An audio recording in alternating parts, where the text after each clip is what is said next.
Hello and welcome to Let's Talk Cruising with Pete and John. I'm Pete and I'm in the UK. And I'm John and I'm in Minnesota.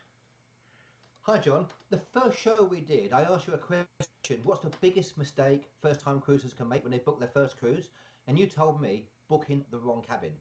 What did you mean by that? Well, Pete, you're in your cabin every day. You're entering it 4, 5, 6 times a day. And you want to have that great experience because you spend, maybe 8 hours a day there. I know you're sleeping a lot of that time. But to go back to your cabin and say, wow, I picked the wrong cabin, it's going to be a repeating bad experience for you. So that's why I like to really spend a lot of time with my customers and make sure that we get in the right cabin and they know what to expect from what I consider the 4 classes of cabin, not counting if you go super elite and get up into, for instance, on NCL, the Haven, or Cunard has got, the upper class, all of the different really high classes. But in the regular general groupings on ships, there's about 4 classes. And those would start with the inside class cabin. Then you have a bit of a semi-obstructed view. Then you have the window or the porthole, but you can't open it up. There's no access to the outside. And then, of course, the balcony that we all know about and that everybody likes and thinks of. And I think, Pete, your very first cruise, you went for the balcony right away, didn't you? I did. I got a great deal, to be honest with you, with a balcony, although I did pay too much money being a solo traveller. And I really enjoyed sitting on the balcony with a lovely drink, watching the sun go down, and in the evening, watching the stars and the sea and everything like that, especially going into port. I love that as well.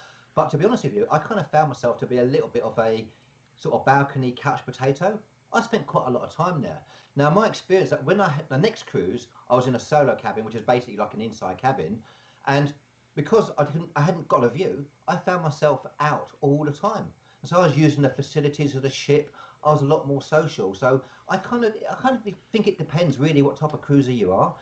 If you want to chill and relax, have a balcony. But if you're out there to have great fun and use all the facilities of the ship, you don't need a balcony. Save the money, take an inside cabin.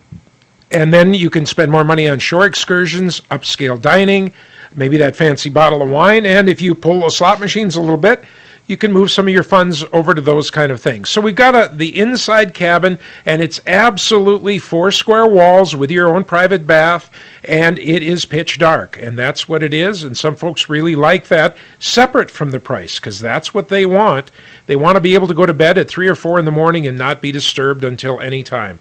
Then moving up, you get what I had on my first Jade crossing, which was the semi-obstructed view. And what I had was one of the lifeboats outside my view, but I could see between the 2 of them and around them, so I knew that it was daylight or nighttime. I could see the waves a little bit. And for folks that are a little... You weren't being paranoid, John, were you, having a lifeboat outside your room by any chance? Not at all, not at all. As a matter of fact, I knew that, jokingly, he says, I knew that, worst comes to worst, I could do a James Bond kind of a thing and get out there and save the ship. No, I'm just kidding. Because they do take you through the experience of, putting on what you watch someone put on a life vest, and you do all that on your first day. But when they were in port, my particular lifeboat was one that they would put down so that they would use it. So when we were in port, I had a beautiful view of the port out my giant picture window.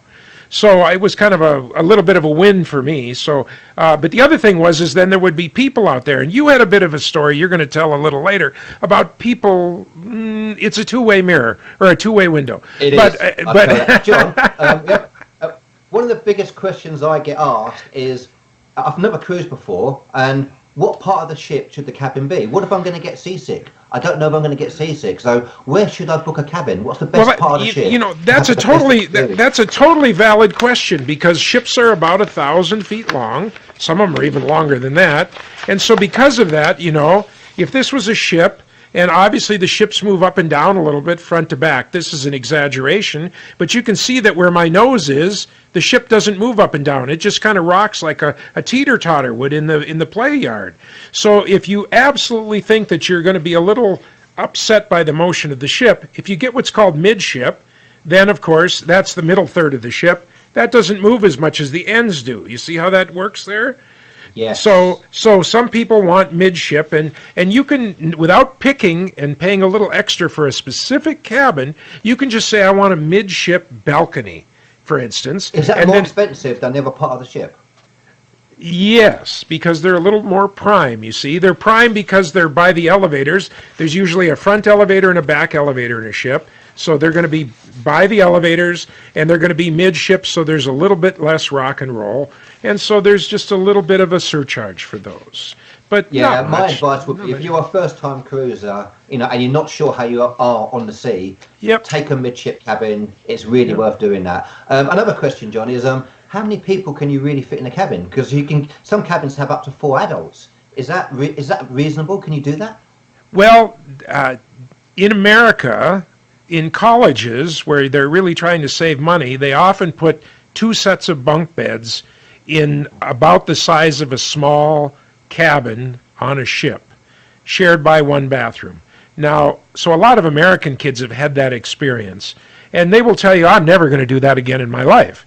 Well, think about it. Do you want to share 1 small bathroom with a shower only, and 4 single beds, 2 of them are hanging from the sky, with 3 of your best friends, and think that you might come out of that all best friends again at the end?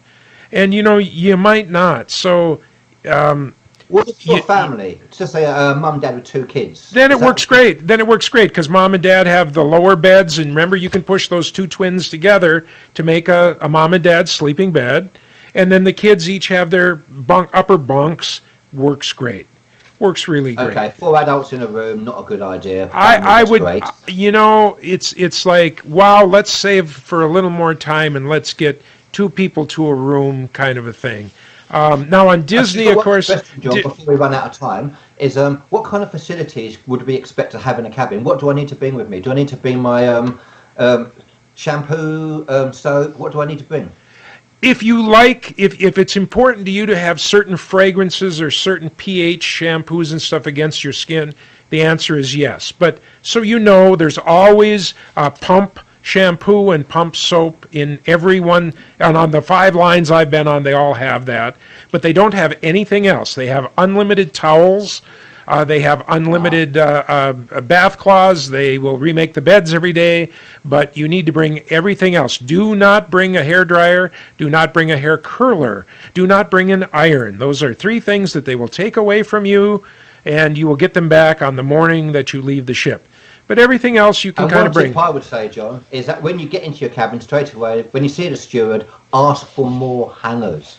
They'll bring you more hangers. There's never enough hangers there. They will bring these to you. They will bring unlimited. Now, if you find that you have room in your shower and you need to sit down during a shower, they have shower seats for you. You can ask for that. There are also, and we will only mention it now, we'll do a whole show on it sometime, there are handicapped accessible rooms on literally every ship, but you have to book early. We'll do a whole show about that sometime. So, okay, well, hopefully we've given quite a few tips for people which cabin to book. What I would say, everybody, is if you do have a balcony, I mean, I said I love having the curtains open at night time, so I can just lay there in bed, I can see the sea, I can watch the stars. It was beautiful. I really loved that. One thing I didn't think about, we went into port. So I literally got up and I was wearing nothing. And I had a great view of the port. Unfortunately, all the people on the port had a great view of me as well. So remember that, guys. If you've got a balcony, when you go into port, they can see you. Pictures available. Send $5.95 to John's got photos of Peter. No, I'm just kidding, folks. But yes, this is right. Okay, you got to always. Off, you got to always remember that the glass goes both ways. Actually, there's 1,000 cabins on the side of the ship, so Peter's embarrassment was self-contained to himself. No one saw him. It's a great story, though. You will always remember it, right, Pete? I will do. Someone to lead them with a fork with. Okay, John, do you want to sign us off, mate? We've run out of time. Goodbye, everybody. Thank you. This is Let's Talk Cruising with Pete and John. Pete's in England, John's in America. We have a wonderful time. We'll see you with our next show. We'll talk to you real soon. Please subscribe, guys, press the subscribe button. We need you to subscribe. Thank you. Bye.